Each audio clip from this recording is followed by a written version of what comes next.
Un des aspects les plus importants de cette ONG, c'est surtout la relocalisation des animaux.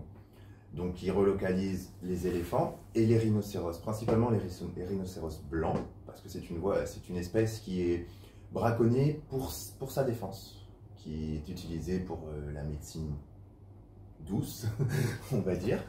Et donc, du coup, la relocalisation, elle s'effectue dans différentes circonstances. Elle peut s'effectuer pour relocaliser des animaux qui avaient disparu dans une région, qu'on veut réintégrer dans la région.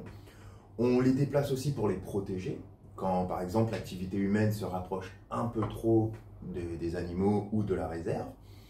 On le fait aussi quand les animaux ont un conflit avec justement ces 10 habitants autour. Comme je disais tout à l'heure, en Afrique du Sud, il y a certaines réserves où les fermiers ont des parcelles soit à l'intérieur de la réserve, soit autour. Et les animaux n'ont pas de frontières. Surtout les animaux comme les éléphants, qui sont des animaux migrateurs, qui bougent beaucoup. Aujourd'hui, dans notre société, pour les animaux comme ça, c'est très compliqué pour eux de se déplacer. Donc du coup, on essaye de créer des environnements en les relocalisant. Donc, ils les relocalisent soit dans d'autres réserves en Afrique du Sud, des fois ils les amènent au Zimbabwe, des fois ils les amènent au Mozambique, dans tous les pays au nord, en fait, pour permettre une relocalisation, parce que c'était des régions où il y avait des éléphants, où il y avait des rhinocéros, mais avec le temps et l'activité humaine, elles sont venues à disparaître.